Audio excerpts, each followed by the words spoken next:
Hi students, कैसे हैं आप? आशा करते सब अच्छे ही होंगे। आज हम आपके लिए लेकर के आए हैं बायोलॉजी में चैप्टर 4 और इसमें पार्ट 1 पार्ट 2 में आप पढ़ चुके हैं। पार्ट 1 में हमने जो है मेंडल के नियम पढ़ाए थे और Klinefelter syndrome, Turner syndrome, Patau syndrome, ये सारे पढ़ाए हुए थे। आज हम पार्ट 2 में जो है मैंने बात की थी, तो पार्ट 2 में भी हमारे कई सारे क्वेश्चन थे। ये देखो आपने सारे पढ़े हुए थे। क्लीनफेल्टर पार्ट 1 के क्वेश्चन थे, सारे सिंड्रोम वगैरह ये सारे मैंने बात की हुई थी आपसे, टर्नर सिंड्रोम। और फिर उसके बाद में पार्ट 2 में आपने पक्षियों में लिंग निर्धारण, मधुमक्खी में लिंग निर्धारण और मानव में लिंग निर्धारण, ये सब आपने पढ़ा हुआ था, ठीक है। और इसी के आगे हम उसी क्रम में बात करने वाले थे। कुछ हमारे क्वेश्चन बचे हुए थे, जैसे आप बात करो समयुग्मजी क्या होता है, विषमयुग्मजी क्या होता है। ये बोर्ड एग्जाम के लिए मोस्ट इंपॉर्टेंट क्वेश्चन है, ज़्यादा से ज़्यादा पूछे जाते हैं, इसीलिए मैं इनका वीडियो भी बना रहा हूँ। जो आपने पार्ट चैप्टर 1 से नहीं वीडियो देखे हुए, हमारी प्लेलिस्ट पे आके सारे वीडियो आप देख सकते हैं। जैसे एक संकर दुई संकर क्या होता है, प्रभाविता प्रभाविता क्या होता है, सह प्रभाविता क्या होता है, अपूर्ण प्रभाविता, एक एक नंबर में आते हैं क्वेश्चन सारे हैं। जीनोटाइप फिनोटाइप क्या होता है, ठीक है। तो इसी तरीके से रुधिरबर्ग मोस्ट इंपॉर्टेंट, कार्ल लैंडस्टेनर ने रुधिरबर्ग की खोज की। Blood group A B O, सारे ब्लड ग्रुप के बारे में आपको हम बताएंगे यहाँ पे। और उसके बाद इसी तरीके से अभी हमारे कुछ क्वेश्चन और भी मैं आपको बता देता हूँ, लेकिन संलग्न लक्षण हर बार क्वेश्चन आता है पेपर में। यक्षलिंग संलग्नता, हीमोफीलिया, वनांधता, सारे क्वेश्चन आपको इसी टॉपिक के अंतर्गत मिलेंगे। उसके बाद RH फैक्टर मिलेगा, रिसर्च बंदर से प्राप्त किया गया था RH फैक्टर, ये भी सब हम इसी टॉपिक में बात करेंगे। और उसके बाद में एक जैसे सामान्य पुरुष का विवाह, हीमोफिलिक स्त्री, टाइप के क्वेश्चन भी आते हैं। ये सारे आप मैं अभी रूपरेखा बता रहा हूँ आपको, जो मैं आपको इस टॉपिक के अंतर्गत सारे पढ़ाने वाले। IQ बुद्धिलब्ध से संबंधित हम क्वेश्चन पढ़ने वाले हैं, ठीक है।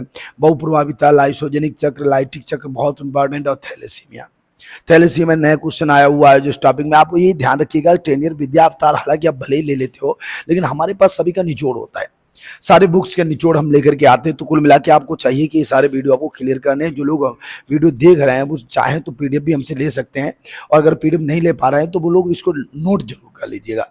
हमने तो ये क्या 2 बार वीडियो आप देख लेंगे तो बेहतर क्लियर हो जाएगा। आज हम लोग बात करने वाले हैं, स्टार्टिंग हमारा जो क्वेश्चन आ रहा है वो कह रहा है, क्या क्वेश्चन कह रहा है हमारा, समयुग्मजी और विषमयुग्मजी क्या होता है, क्या होते हैं समयुग्मजी और क्या होते हैं विषमयुग्मजी। आज हम इन्हीं की बात करने वाले हैं। तो देखिए, समयुग्मजी किसे कहते हैं, मैं टोटल सबके बारे में आपको पहले एक एक करके बता रहा हूं। देखिए, तो हम लोग इसी तरीके, पहला हमारा क्वेश्चन है समयुग्मजी क्या है, विषमयुग्मजी क्या है। तो क्या होता है समयुग्मजी, आप क्वेश्चन से ही आंसर बता सकते हैं। मैंने आपको 20 बार बताया हुआ है कि हमारे आंसर से एकदम सटीक आंसर होते हैं, जिन्हें हम क्वेश्चन के माध्यम से ही बता सकते हैं। बिल्कुल आप क्वेश्चन पढ़ो, आंसर अपने पास आ जाएगा, ठीक है। समयुग्मजी समान युग्मज की बात कर रहे हैं, ठीक है। और विषमयुग्मजी जैसे आपने बात करी, एक स्त्री में गुणसूत्र क्या होते हैं, यक्ष यक्ष, तो ये डबल एक्स दोनों समान है, समयुग्मजी हो गया।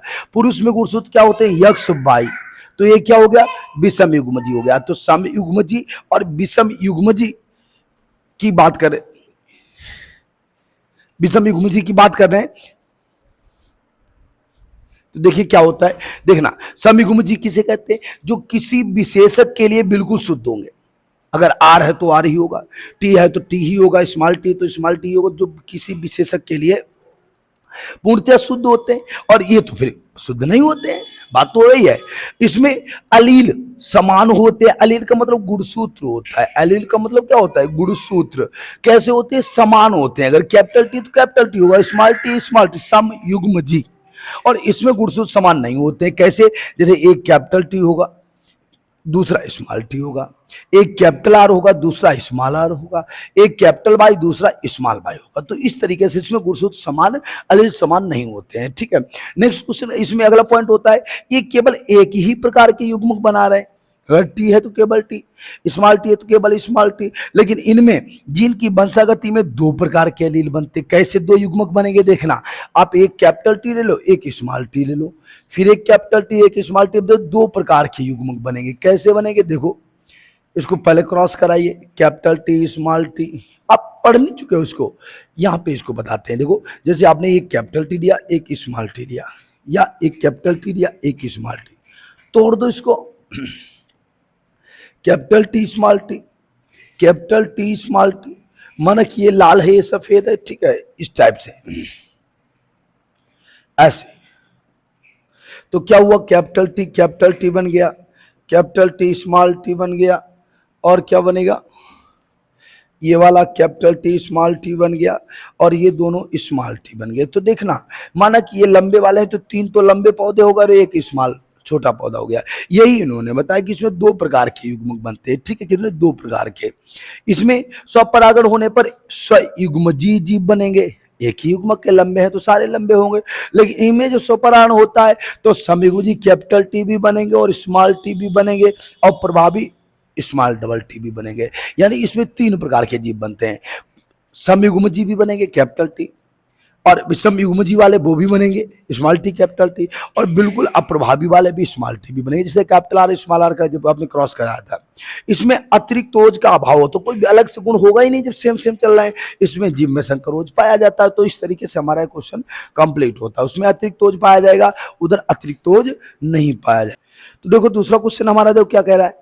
दूसरा क्वेश्चन हमारा कह रहा है, ये हमारा हो गया समयुग्मजीय विषमयुग्मजीय। ठीक है, नोट डाउन कर लीजिएगा, स्क्रीनशॉट ले लेना। जिस लोगों ने जो है अभी इसको पढ़ा हुआ है तो चाहिए तो आप स्क्रीनशॉट जरूर ले लीजिएगा। कंप्लीट करिए, फिर हम अगले क्वेश्चन पे आते हैं। अगला क्वेश्चन हमारा कह रहा है, एक संकर द्विसंकर। एक संकर द्विसंकर यानी एक ही लक्षण के 2 विपरीत गुण हो। एक ही लक्षण के 2 विपरीत गुण, और इसमें क्या होगा, 2 विपरीत लक्षणों के अलग अलग गुण होते हैं। यानी इसमें क्या होता है, एक ही लक्षण के 2 विपरीत गुणों का अध्ययन किया जाता है एक संकर में, और इसमें 2 विपरीत लक्षणों का ऑलरेडी इसमें एक ही लक्षण के 2 विपरीत गुण और इसमें 2 विपरीत लक्षण का ही अध्ययन किया जाता है। उसमें एक लक्षण में 2 विपरीत गुण, जैसे लंबाई है तो केवल लंबाई नाटे या लंबे। इसमें क्या होगा, 2 लक्षण, लंबा भी है बौना भी है। जैसे आप स्वतंत्र व्यूहन का नियम पढ़े हुए थे तीसरा वाला। ठीक है, तो इसमें 2 विपरीत लक्षणों का अध्ययन किया जाता है। वे जीव जिनमें एक जीन स्थल पर युग्म विकल्पी होते हैं विषम युग्मजीय होते हैं। इनमें 2 जीन स्थल पर युग्म विकल्पी विषम युग्मजीय होते हैं। यहाँ केवल एक जीन स्थल पर युग्म विकल्पी विषम युग्मजीय होंगे। यहाँ 2 जीन स्थल पर, यानी एक जीन स्थल 2 जीन स्थल बाद में सेम रहेगा। ये एक ही लक्षण में भिन्न भिन्न हो सकते हैं और ये 2 लक्षणों में भिन्न भिन्न होते हैं। एक संकर में एक लक्षण का अध्ययन और 2 संकर में 2 लक्षणों का अध्ययन। वो एक जीन स्थल पर विषम युग्मजीय होंगे, 2 जीन स्थल पर विषम युग्मजीय होंगे। इसमें एक ही लक्षण में भिन्न भिन्न होंगे और ये 2 भिन्न भिन्न लक्षणों में पाए जाते हैं। ठीक है, ये भी मोस्ट इंपॉर्टेंट। ये सारे क्वेश्चन जो मैं आपको बता रहा हूँ ये आपके अवतार विद्या ट्रेनर के हिसाब से मोस्ट इंपॉर्टेंट क्वेश्चन है। ठीक है, नेक्स्ट क्या कह रहा है, प्रभाविता। प्रभाविता में क्या अंतर होता है, तो प्रभाविता जैसे आपने एक लाल पुष्प वाले और सफेद पुष्प वाले पौधे के बीच संकरण कराया तो सारे पौधे लाल पुष्प वाले प्राप्त होंगे। तो जो लाल पुष्प जो दिखाई देगा वो प्रभावी होता है और जो सफेद पुष्प दिखाई नहीं देगा वो कैसा होगा, अप्रभावी होगा। ठीक है, इसे प्रभाविता का नियम कहते हैं। इसमें असमान कारक जोड़े में से केवल एक कारक दूसरे कारक पर प्रभावी हो जाता है। असमान कारक जोड़ा था लेकिन एक कारक दूसरे पर प्रभावी हो जाता है। इसमें असमान कारक जोड़े में से एक कारक दूसरे में छिप जाता है। लाल पुष्प प्रभावी हो गया, सफेद छिप गया, तो ये प्रभाविता का नियम हो गया, यह प्रभाविता हो गया। ये संकरण के बाद F1 पीढ़ी जो प्रथम पीढ़ी होती है उसमें दिखाई देते हैं, लेकिन ये प्रथम पीढ़ी में दिखाई नहीं देते। क्या प्रथम पीढ़ी में सफेद दिखाई देते? नहीं देखते हैं। आप इसको क्रॉस कराए हो, जैसे आपने क्रॉस कराया था लाल पुष्प हो गया, सफेद पुष्प हो गया। अब देखना इसको तोड़िएगा, आर आर और ये स्मॉल आर तोड़ दो इसको ऐसे, इसी का इसमें, इसी का इसमें, इसी का इसमें, कैपिटल आर स्मॉल आर। सारे पौधे लाल पुष्प वाले हो गए, सारे पौधे लाल पुष्प। तो ये प्रभावी हो गए। लाल पुष्प कैसा हो गया, प्रभावी हो गया। सफेद है प्रभावी, ये लाल पुष्प इसमें दिखाई देता है उसमें प्रभावी दिखाई नहीं देता है। ठीक है, यही आपको बताया। यहाँ संकरण के बाद ने दिखाई देता है लेकिन ये दिखाई नहीं देता। प्रभाविता वाला दिखाई देगा और अप्रभाविता वाला दिखाई नहीं देता है। ठीक है, सह प्रभाविता क्या होता है, सह प्रभाविता को मतलब दोनों एक साथ प्रभावित करें। जैसे लाल पुष्प सफेद पुष्प जब F1 पीढ़ी से क्रॉस होता है तो लाल भी प्रभावी होता है और सफेद भी। कुछ सफेद पुष्प होंगे, कुछ लाल होंगे, 2 संकर पुष्प होंगे। ठीक है, तो जब किसी कारक या जीन के युग्म विकल्पी में कोई एक जीन प्रभावी या अप्रभावी न होकर दोनों ही बराबर प्रभाव डाले तो इसे सह प्रभाविता। जब किसी कारक जीन में 2 विपरीत लक्षणों वाले कारक जीनों में संकरण के समय कोई एक जीन प्रभावी न होकर दोनों ही बराबर प्रभाव डालते हैं तो उसे सह प्रभाविता कहते हैं। इसमें F1 पीढ़ी दोनों जनकों की मध्यवर्ती होती है। जो F1 पीढ़ी होती है वो दोनों जनकों की मध्यवर्ती होती है। जैसे मनुष्य में ए बी रुधिर की वंशागति जो होती है किसके द्वारा, ए और बी दोनों कारक के द्वारा होती है, सह प्रभाविता होती है। ए बी में कौन होगा बताइए, ए बी रुधिर वर्ग है। ए वाला में केवल ए प्रभावी, बी वाले में बी प्रभावी। अब जब आप ए बी की बात करोगे तो जितना प्रभावी ए होगा उतना ही प्रभावी बी होगा, इसी को सह प्रभाविता कहते हैं। सबसे बेस्ट एग्जांपल है सह प्रभाविता का। जब कारक जोड़े के जीन में दोनों लक्षण बराबर प्रभावी होते हैं तो सही हम सह प्रभाविता कहते हैं। ठीक है। अपूर्ण प्रभाविता क्या होती है? जब विपरीत लक्षणों वाले युग्मकों के बीच संकरण कराया जाता है, विपरीत लक्षण वाले युग्मक के बीच, यानी लाल पुष्प और सफेद पुष्प दोनों के बीच संकरण कराया जाएगा तो F1 पीढ़ी में एक लक्षण दूसरे पर अपूर्ण प्रभावी होता है। सफेद पुष्प लाल, सफेद रंग लाल रंग वाले पे अपूर्ण प्रभावी होता है, इसे ही हम अपूर्ण प्रभाविता कहलाते हैं। जब लाल पुष्प वाले और सफेद पुष्प वाले पौधों के बीच संकरण कराया जाता है तो F1 पीढ़ी में क्या होता है कि सफेद पुष्प वाला लाल पुष्प वाले पौधे पर अपूर्ण प्रभावी होता है, इसे ही हम अपूर्ण प्रभाविता का नियम कहते हैं। ठीक है। नेक्स्ट क्वेश्चन हमारा क्या है? जीनोटाइप फिनोटाइप क्या होता है? देखिए जरा, जीनोटाइप किसे कहते हैं, फिनोटाइप किसे कहते हैं? तो जब यह जीव के जीन संगठन को व्यक्त करता है जीनोटाइप, और यह आकार फिनो, फिनो मतलब है फिजिकल, फिनोटाइप क्या होता है? फिजिकल अपीयरेंस होता है, बाह्य आकार की। ठीक है। तो ये जीव के आकार, प्रकृति, रंग आदि गुणों को व्यक्त करता है। ये केवल जीन संगठन को दर्शाता है और ये आकार, रंग, प्रकृति आदि को दर्शाता है। ये फिनोटाइप द्वारा जीन नियंत्रित नहीं हो सकता। क्या फिनोटाइप द्वारा जीन को फिनोटाइप द्वारा से नियंत्रित किया जा सकता है? अगर ये फिनोटाइप द्वारा नियंत्रित होगा तो ये जीनोटाइप द्वारा नियंत्रित, यानी दोनों ही एक दूसरे पर प्रभावी हो जाते हैं। ठीक है। इसमें जीन संरचना का अध्ययन होता है, इसमें बाह्य आकार, रंग, आकृति आदि का संरचना का अध्ययन होता है। इसे फिनोटाइप द्वारा नियंत्रित कर सकते हैं तो इसे जीनोटाइप द्वारा नियंत्रित कर सकते हैं। ये वातावरण द्वारा प्रभावित नहीं होगा, जीन थोड़ी ना बदल जाएगा, तुम्हारा जीन तुम्हारे भाई का जीन ये थोड़ी ना बदल जाएंगे। तो जीन संरचना वातावरण द्वारा नियंत्रित नहीं होती है, लेकिन ये प्रभावित होगा। अभी आप देखते हो, आप बिल्कुल काले हो और आप दिल्ली में चले जाते हो तो दिल्ली में जाने के बाद कुछ महीने के बाद आप बहुत गोरे हो जाते हो, वापस आते लोग आपको पहचान नहीं पाते हैं, तो इसे हम क्या बोलते हैं? वातावरण द्वारा प्रभावित होता है, फिजिकल संरचना प्रभावित होती है।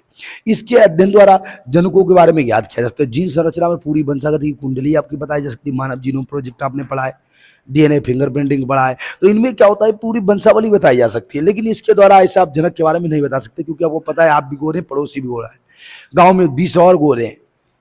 क्या इससे आप बता सकते हो सबके पिताजी एक ही हैं? नहीं बता सकते ना। तो इससे जनक के बारे में जानकारी नहीं मिल सकती है। समान फिनोटाइप वाले जीवों के फिनोटाइप भिन्न भिन्न हो सकता है जीन संरचना समान हो। जैसे 5 भाई बहन है, जीन संरचना समान है, लेकिन उनका फिजिकल आकार, एक नाटा है, एक लंबा है, एक बहुत गोरा है, एक बहुत काला है, तो उनका फिनोटाइप संरचना जो होती है वो समान अलग अलग, यानी कि मतलब फिनोटाइप संरचना कैसे हो सकती है? जीनोटाइप समान है लेकिन फिनोटाइप भिन्न हो सकता है। यहाँ पे क्या होगा? फिनोटाइप जो होता है समान हो सकता है तो जीनोटाइप भिन्न हो सकता है। पता चलता है आप भी गोरे, आपका दोस्त भी गोरा है, फिनोटाइप समान है, लेकिन जीन थोड़े ना एक मिल जाएंगे, क्योंकि उनके पिताजी अलग है, तुम्हारे पिताजी अलग है, तो जीन संरचना बदल जाएगी। इसी को जीनोटाइप और फिनोटाइप कहते हैं। समझ में आ गया होगा आपको?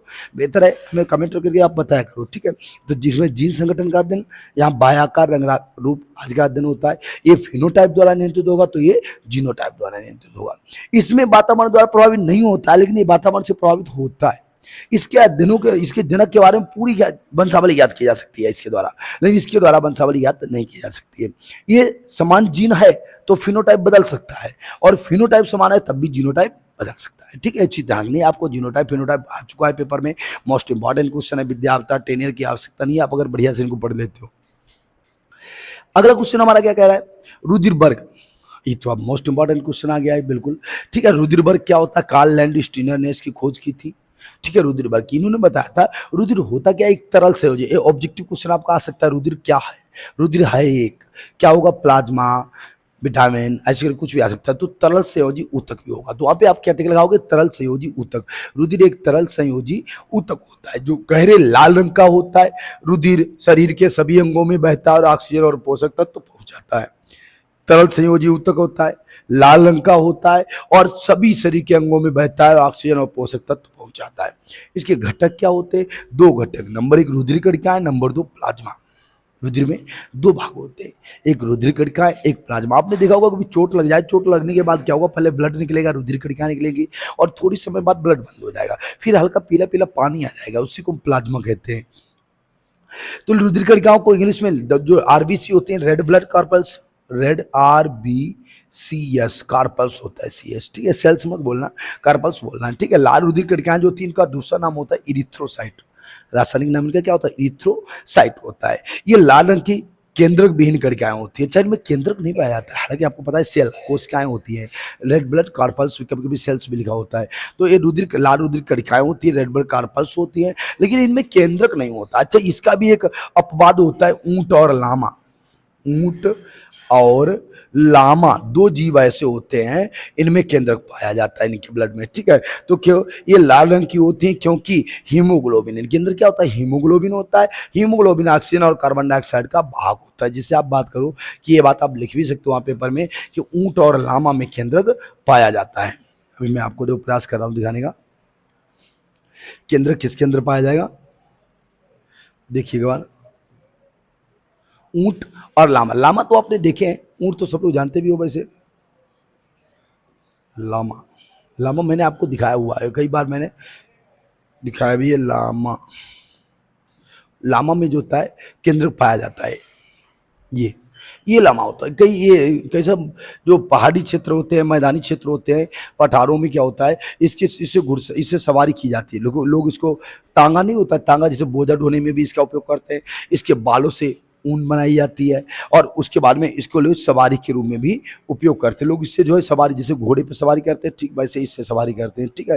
ये लामा कहलाता है। इसी तरीके से ऊंट होता है, ऊंट भी आप जानते हैं। ऊंट और लामा, इन दोनों में क्या होता है, इनके आरबीसी में केंद्रक पाया जाता है, और इसके अलावा किसी भी जीव में केंद्रक नहीं पाया जाता। ये बात आप याद रखिएगा, ठीक है। इरिथ्रोसाइट इनका नाम होता है, आरबीसी का नाम क्या होता है, इरिथ्रोसाइट होता है, ठीक है।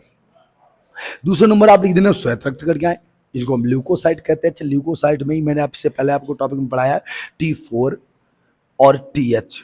ये क्या होते हैं, दो हमारे पहलवान होते हैं, दो बॉडीगार्ड होते हैं, लिम्फोसाइट होते हैं, जो क्या करते हैं, शरीर की सुरक्षा करते हैं बाह्य रोगाणुओं से और बाह्य जीवों से, बाह्य जानवरों से शरीर की सुरक्षा करते हैं। तो इनको क्या बोलते हैं, T4 TH लिम्फोसाइट होते हैं, ठीक है। तो ये श्वेत रक्त कणिकाओं में पाए जाते हैं, इनको ल्यूकोसाइट बोला जाता है। ये बड़ी और केंद्रक युक्त, इनमें केंद्रक होता है, और रंगहीन, रंग नहीं होगा, जो पानी पानी जैसा निकलता है, रंग नहीं होता है उसमें, ठीक है। ये हानिकारक जीवाणु मृत कोशिकाओं का भक्षण करती हैं। हानिकारक जीवाणु जितना जाएगा तो उनको T4 TH, दो पहलवान होते बॉडीगार्ड, इनको खत्म कर देते हैं, और क्या करती हैं, उन्हें नष्ट कर देती, मृत कोशिकाओं को भी भक्षण करती हैं। प्लेटलेट्स, तीसरा नंबर क्या आएगा, प्लेटलेट्स आएगा। इनको साम्बोसाइट कहते हैं, थाम्बोसाइट बोलते हैं, या साम्बोसाइट बोल देना, इनको साम्बोसाइट कहते हैं, ठीक है। ये बड़ी कणिकाएं होती है, जो लाल रक्त अस्थिमज्जा में पाई जाती है, जो लाल अस्थिमज्जा होती है, रेड बोन मैरो होती है, उनमें ये पाई जाती है, ठीक है। ये गोल गहरी गोल होती हैं, रंगहीन होती हैं, केंद्रक विहीन होती हैं, कणिकाएं होती, रुधिर कणिकाएं होती हैं, जो थक्का जमाने में सहायक होती है। यही प्लेटलेट्स जो थ्रोम्बोसाइट होती हैं, थ्रोम्बोसाइट, इनको ही हम लोग क्या करते हैं, यही जो जब डेंगू बनता है, तो डेंगू क्या करता है, सबसे पहले प्लेटलेट्स खत्म करता है। तो इन्हीं की वजह से इतनी बड़ी घातक बीमारी डेंगू बन जाता है, इनकी कमी से जो है डेंगू बन जाता है, ठीक है। तो रुधिर प्लेटलेट्स जो होती हैं कितनी होती है, 1.5 लाख तक होती है, 1.5 लाख से 4 लाख तक होती हैं, और यही कम पड़ जाती हैं। 39,000, 30,000, 34,000 रह जाती है, तो बहुत घातक हो जाता है। ये बड़ी कणिकाएं होती है, जो लाल अस्थिमज्जा में पाई जाती है, गोल गहरी रंगहीन होती हैं, ठीक है, और केंद्रक विहीन होती हैं, रक्त का थक्का जमाने में सहायक होती हैं। अच्छे, रुधिर के प्रकार तो आप ध्यान रखिएगा, रुधिर में 3 कणिकाएं होती हैं। कौन कौन होती हैं, आरबीसी, रेड ब्लड कार्पस, लाल रुधिर कणिकाएं, फिर श्वेत रक्त कणिकाएं जो शरीर की सुरक्षा करती हैं, रुधिर प्लेटलेट जो रक्त का थक्का बनाती है, ठीक है। 3 प्रकार की कणिकाएं।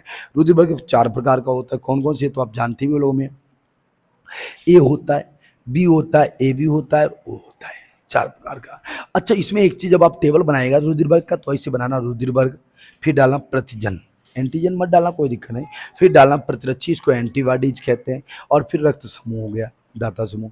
तो रुधिर, इनके प्रतिजन सेम चलते हैं। रुधिर ए है तो प्रतिजन ए होगा, बी का प्रतिजन बी होगा, तो लेकिन एंटीबॉडी उल्टे होते हैं, ए का कौन होगा, बी होगा, और बी का कौन होगा, ए होगा, ठीक है।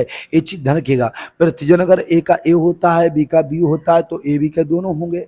इसमें ए वाले का बी होगा, बी वाले का ए होगा प्रतिरक्षी, और इसका कोई नहीं होता है। लेकिन ए ओ में जब ये दोनों नहीं होते और बी, तो उसमें ए भी प्रतिरक्षी होता है, इसीलिए किसी को भी दिया जा सकता है। रुधिर वर्ग ओ जो होता है किसी को भी दिया जा सकता है। अच्छा, इनको दे कौन सकता है, तो ए वाले को ए भी दे सकता है, ओ भी दे सकता है, बी भी दे सकता है, ओ दे सकता है, और ए बी वाले को सारे दे सकते हैं, लेकिन ओ वाले को केवल ओ रुधिर वर्ग ही दे सकता है। ये चीज़ आप ध्यान रखिए, इसको माइंड में सेव कर दो, मोस्ट इंपॉर्टेंट क्वेश्चन है, इसको माइंड में सेव कर लीजिएगा, रुधिर वर्ग, ठीक है।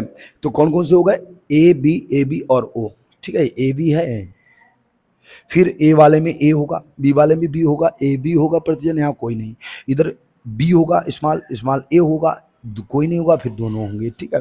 इधर रुधिरबर्ग जानते ही हो आप, रुधिरबर्ग का ये बना लो, इसका टेबल बना लीजिएगा, इसके शॉट ले लिया करो, वीडियो को रोक के पहले लिख लिया करो, तब आगे बढ़ा करो।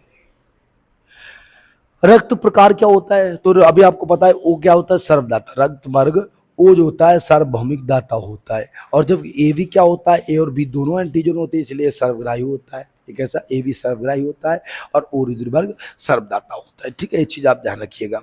नेक्स्ट क्वेश्चन, इसकी वंशागति क्या होती है, तो रुधिरबर्ग की वंशागति कौन करता है, देखिए जरा, इनके माता पिता से बच्चों को मिलने वाले जीनों के निर्धारण से होती है, जीन्स के निर्धारण से होती है, ठीक है। यह प्रभाविता, सह प्रभाविता, बहुयुग्म विकल्पी लक्षणों को दर्शाती है। इसकी खोज कार्लैंड स्टीनर ने की थी। तो रुधिरबर्ग की वंशागति सह प्रभाविता पर भी आधारित होती है, बहुप्रभाविता पर भी आधारित होती है और वंशागति पर आधारित होती है, ठीक है। माता पिता से बच्चों में रुधिरबर्ग आता है।